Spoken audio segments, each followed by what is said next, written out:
যতই কান্দাকাটি করো চক্করে ঢুকে পড়বার সুযোগ শাহজালালের বাংলায় আর তোমার হবে না ইনশাআল্লাহ। যারা তাদের জন্য মায়া কান্না করেন তাদেরকেও বলে দেই, আমার শাপলা চত্বরের খুন হওয়া ভাইদের রক্তের দাম শোধ করে কানবেন। জুলাই আগস্টের বিপ্লবের বাংলার 2000 দামাল সন্তানদের রক্তের মূল্য পরিশোধ করে কান্নাকাটি করবেন।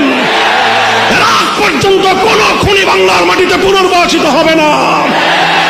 যদি কেউ তাদের পুনর্বাসনের ব্যবস্থা করেন, আপনারা ইতিহাস রাস্তাগুলি নিক্ষিপ্ত হবেন। কাজেই আজকের জাহেলিয়াত সেই প্রাচীন যুগের জাহেলিয়াতের চেয়ে আরো ভয়ঙ্কর। এই জাহেলিয়াতকে পরিবর্তন করতে হবে। এই জাহেলিয়াতের কবর রচনা করতে হবে। এই জাহেলিয়াতের কবরের উপর নতুন বিশ্ব সভ্যতার কেতন ওড়াতে হবে। ইনশাআল্লাহ সেটা অবশ্যম্ভাবী, সেটা হবেই এবং অদূর ভবিষ্যতেই হবে।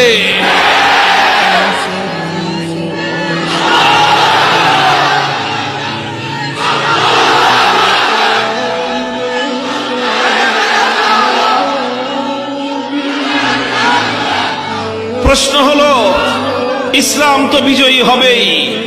পৃথিবীর দিকে দিকে ইসলামের বিজয়ের পূর্বাভাস পরিলক্ষিত হচ্ছে।